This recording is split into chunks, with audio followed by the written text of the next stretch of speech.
Hi guys! Ito na yung part 2 ng love story namin ni Rami. Yes! So, I'm Ems! I'm Rami! Ayan, ang tomboy lover ng Hong Hong Kong. So, ayan guys, is kailan mo ko naging crush? After ng, di ba nagtawagan kasi kami nung birthday niya, then nasettle na lahat. Pero nung birthday niya guys, anong oras ng, anong nyo doon? Gabi yun, 7. Gabi sa kanila, pero sa amin madaling araw na. Madami kaming mga kasama na Philippine time. So kami yung nagpuyat para sa birthday niya. Hanggang umaga na talaga yung natapos ng birthday niya. Kasi day off mo naman pagka umaga. Day off ko yun kinabukasan. Saturday kasi ang day off ko dati. And then, after naming nagtawagan, crush niya na pala ako. After birthday niya, crush niya ako. Kailan mo ba naramdaman na crush mo ako? Nung nagla-livestream ka. So meaning kasi nung nakikita mo akong nagla-livestream, na nagandahan siya sa akin. Sana all! Nagandahan siya sa akin. Tapos, mga April, doon din ako nakaramdam sa kanya ng something. Kasi marami na sa aming nag-ano sa YouTube. May nararamdaman na rin ako sa kanyang something. Pero bago yun, Wala. nakita ko kasi siyang nag-post sa TikTok niya ng I'm single. Yung single, 5'5" ang height, mga ganun kasi yung mga post niya doon sa TikTok. So nakita ko yun. And then, single pala siya. Kasi hindi talaga ako nag-i-stalk sa kanya dati. Hindi ko nakikita yung wall niya. As in, hindi ko din alam kung anong trabaho niya sa Qatar. Wala talaga akong idea, guys. So then, bigla akong nakaramdam na parang may something ako sa kanila na hindi ko maintindihan. Tapos yun, everyday kami kasing magka-chat. Siya kasi yung taga-play all ko ng mga video. Kasi may laptop kasi ito dati. So, dahil free naman doon, siya yung taga-play all para sa watch hour ng mga Team Ems dati. So, yun, every night akong nagla-live stream. Kaya every night din niya ako nakikita. After ng live stream, pag may time, tagtatawagan kami. Pero walang halong landi-landian. Very formal. Sa ano lang talaga ko siya nilalande sa live streaming. Kasi lahat naman, ganun ako. marami dun kami. Tapos, yung mga ka-teammate, Team Ems, and inaano kaming dalawa. Oo. May mga ano kasi, Pinapatya may mga similarity kasi kami. Like, pag nag-post to na ang favorite kong color is yellow, tapos magko-comment din yung Team Ems na isa na, hala, parehas ka ni Ma'am Ems na yellow din yung favorite niya. Mga ganon. Parang doon kami nag-start. Ako pala, doon ako nag-start na napansin siya. And then, mga May yun,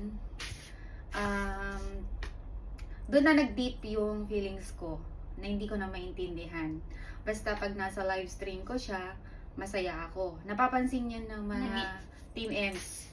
Iba yung ngiti ko kapag iba na yung ngiti ko kapag nakita ko yung Ram Cacho vlog. Pag nakita ko na yun sa live stream ko, ibang-iba na yung ngiti ko, parang iba na yung saya na hindi ko maintindihan. Tapos nung mga end of May, nagsabi ako sa isa kong friend, a very close friend na nasa Canada siya ngayon. Sabi ko, parang nagkakagusto na ako sa Les, sabi ko sa kanya. Then, ang sagot niya sa akin is, baka natutuwa ka lang. Iwasan mo nga yan, sabi niya sa akin.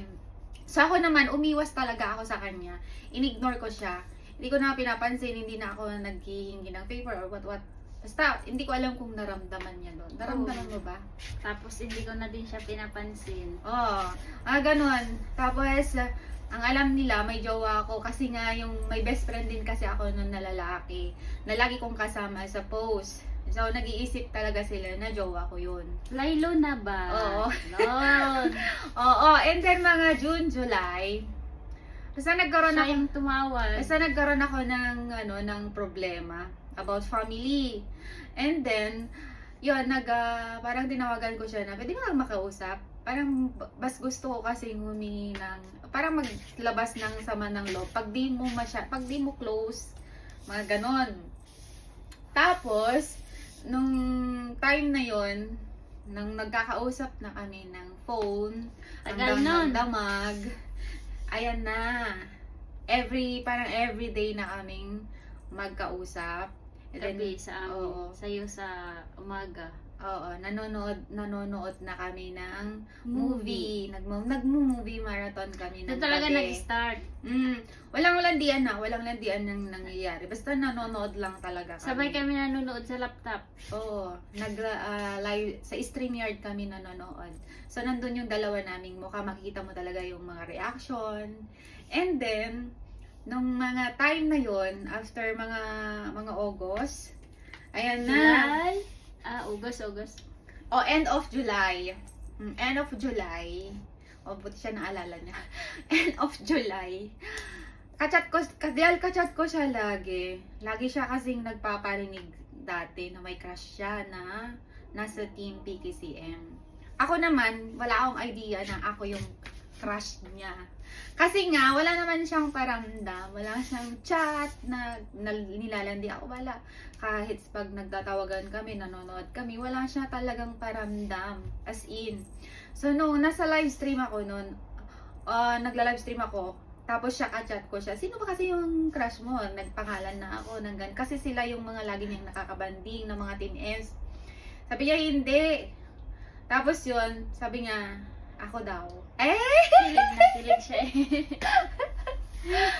So, kitang-kita niya talaga yung mukha ko sa screen kung ano yung reaction ko nung inamin niya sa akin. Oo, Na-crush marami niya kami ako. doon. Marami kami. Kilig na kilig ako. Nag-off cam pa nga ako nun eh. Tapos, nung after nun, syempre nabigla ako na ako yung crush niya. Kasi, crush ko din talaga siya. After niyang umamin, Hindi niya sinabi sa online na crush niya ako. umamin lang ako after ng live stream. Sinabi ko sa kanya na crush din kita. Ayun. Tapos, nung nag-aminan na kaming crush namin ng isa't isa, everyday na yan, parang magjowa na kami. Pero hindi pa kami. Hindi pa kami. May good morning na. Tapos, may tawagan na kami. And then, nag-I love you siya. Doon, sinagot niya. Nag-I love you siya sa akin. Nag-I love you to din ako. Di kami Kami na. na.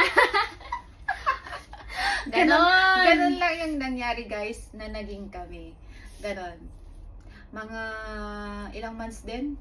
Tagal Nag-start kami February, then naging kami officially August 2.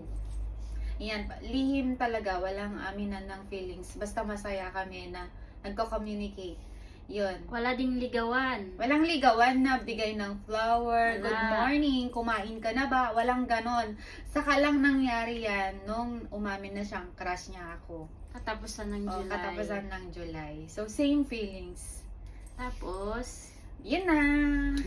Yun yung dahilan bakit naging kami. Okay, bye!